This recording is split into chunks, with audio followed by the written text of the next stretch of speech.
Got some giant news here for you guys as it pertains to Jeffrey Epstein. So Pam Bondi, Trump's attorney general, came out and said, oh, I have the Epstein files on my desk. I'm reviewing the Epstein files before I release them. Now, by the way, just to point out real quick, if we're doing maximum transparency, why are you reviewing them? Right? This is the same thing Trump said, we're going to release the MLK files and the JFK files, and I signed an executive order to do that. Then you hear a day later like, yeah, we're going to go ahead and start the review process first. Review? What do you mean review? I'll tell you what review means. Let's redact all of the real information and then release the watered-down version of it where we learn fucking nothing, right? That's what this is. So Pam Bondi saying, it's sitting on my desk, I'm going to review it. Why are you reviewing it? Release it. What's the problem? Maximum transparency. What are we trying to hide here? Is there something you're trying to hide? Gee, I wonder what the Trump administration would have to hide as it relates to Jeffrey Epstein. That's a tough one. So, look at this. I love this story for a number of reasons. I'm going to break it down for you here. But this is an article in the Express Tribune, which I think is a right-wing outlet. Not 100% sure here. But they say, FBI allegedly deleting Jeffrey Epstein records. Whistleblower speaks out. A whistleblower alleges the FBI is deleting evidence to obstruct Patel and Bongino's investigation. Do you see the spin? The spin is, yeah, they're doing bad stuff, but it's actually Biden's fault, and they're trying to stop Kash Patel and Dan Bongino from getting us the truth. Kash Patel and Dan Bongino are the biggest fascist, authoritarian, idiot hacks I've ever seen in my life, and they would do anything to lick Donald Trump's booty hole. Okay, so the idea, these are the truth tellers and they're being blocked, utterly ridiculous. Like I just said, the Epstein files are on Pam Bondi's desk. Guys, that's a Trump administration official. That's the attorney general pick for Trump. So they're trying to spin it like, can you believe this? The deep state is striking back and trying to prevent Trump from telling the truth about Jeffrey Epstein. So their conspiracy on it, and he was on like Benny Johnson's show, this whistleblower or something. Benny Johnson is the guy who was taking Russian government money through Tenet Media, total right-wing hack, total Trump sycophant. And again, the spin they're putting on it is, bro, can you believe this? The deep state is trying to destroy these records and hide the negative stuff. Or we could do a little thing called Occam's razor and point out the obvious, that Donald Trump has a lot to hide as it pertains to the Jeffrey Epstein records. Remember this? This came out like a week before the election, in the final week leading up to the election. Epstein was on audio recordings talking to Michael Wolff in 2017. He said, quote, I was Donald's closest friend for 10 years. Jeffrey Epstein was Donald Trump's bestie for a decade. Here, let's listen. So how do you know this? Donald's closest friend for 10 years. So I need the Donald. Just give me Donald. So he was Trump's closest friend for a decade. And the other thing is, he had intimate inner knowledge of the Trump administration in the first term. He knew what was going on behind the scenes in the administration in the first term. By the way, Steve Bannon said, I believe it was in 2016, the only person who could take this MAGA train down is named Jeffrey Epstein. First, it's fun. So you probably know he had a scalp reduction. So he's talking about Trump's hair procedures. He had a scalp reduction to try to, it's a hair thing. Because he had the same male pattern bone that we all have. He had his scalp moved in sterile. Donald's office, as you know, he made that. He used to be on the phone and said, "It's fake PR or something." I also found it funny. I was sitting there listening to the guys from the Post Club, and Donald would say, he's a great guy. I loved working with him. And I sit there going, this is just amazing. And he'd say, Michael, come on, let's go to the office. And he'd say, tell me, what's it like to be married? He'd say, do you like having sex with your wife? How often do they? He'd say, it's great. Seriously, Michael, how often do we have sex? Don't you want to try? You and I can go upstairs, or tomorrow come over. There's this girl's coming in from Los Angeles, part of the Hawaiian Tropic So come over 3 o'clock. You're going to have a great time. I promise you, Michael, it's just me and you. You're going to have a great time.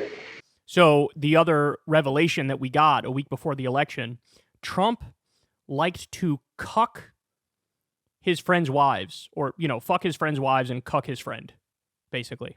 And he would do it all the time. Be up here at 3 o'clock with the go upstairs. The whole time, the attorney's been on the phone, listening. He's setting it up. Because he wants a story. So he has... So did you understand what he just said there? He would have his friend in the room with him. He would say to his friend, I got this real hot one coming in from Hawaii, and we can do some stuff if you know what I'm talking about. Why don't you show up to the room tomorrow? And the entire time Trump was saying this to his friend, he would have his wife's friend on the phone, and the wife would be listening, right? And so he would coerce the husband into letting him fuck his wife. Because as an avoid conversation,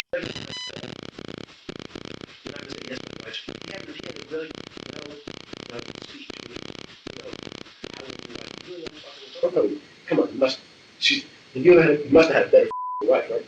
I said, yes. Tell me about it.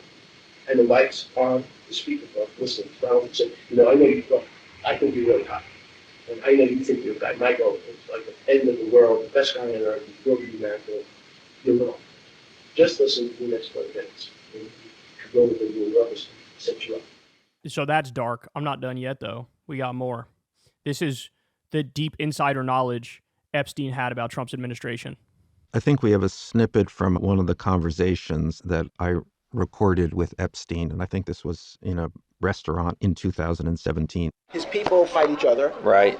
And then have outsiders. By the way, I should point out, the Daily Beast ran this story, had the audio clips. We covered it. You could literally count the outlets that covered this on one hand. And this was just before the election. There is a directive from the top of mainstream media. You don't talk about Jeffrey Epstein. Even when it's news that would take down Trump, you don't talk about Jeffrey Epstein. I remember doing the search, right? I covered it like maybe 2 days after it came out. And we did the search during the segment. And you could see like it was some news outlet in India was like one of the top search results. It was like Daily Beast, a news outlet in India, and then like other ones that are foreign outlets. No U.S. news outlet touched it. We were one of the only people to fucking talk about it. He sort of poisons the well outside. He will tell 10 people Bannon's a scumbag, and Priest is not doing a good job, and Kelly has a big mouth. And what do you think? Jamie Dimon says that you're a problem, and I shouldn't keep you. And I spoke to Carl Icahn, and Carl thinks I need a new spokesperson. So but now notice that too. He said, Jamie Dimon says you're a problem and I shouldn't keep you. He's having conversations with Jamie Dimon and getting advice on how to run the government from Jamie Dimon? From the billionaire Wall Street asshole? Why are you doing that? What happened? What happened to drain the swamp? Drain the swamp. Even though I hired Kellyanne's husband, Kellyanne's just too much of a wild one. And then he tells Bannon, I really want to keep you, but Kellyanne hates you. I have more than dozens. I probably have 100 hours of Epstein talking about the inner workings of the Trump White House and about his long-standing, deep relationship with Donald Trump.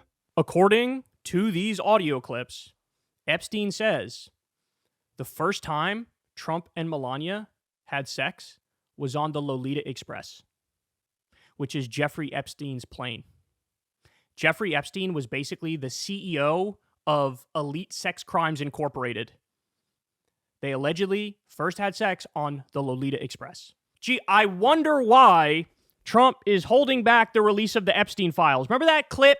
Remember that clip from Fox News where he's asked about, like, hey, would you release the Epstein files? He's like, well, yeah.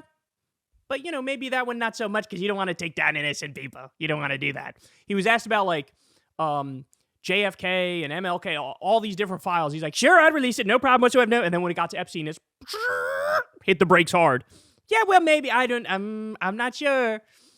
Wow. So, by the way, just so everybody understands, as Midas Touch points out here, the flight logs were already released during the Ghislaine Maxwell trial, and Trump's name appeared in the Epstein flight logs at least 7 times.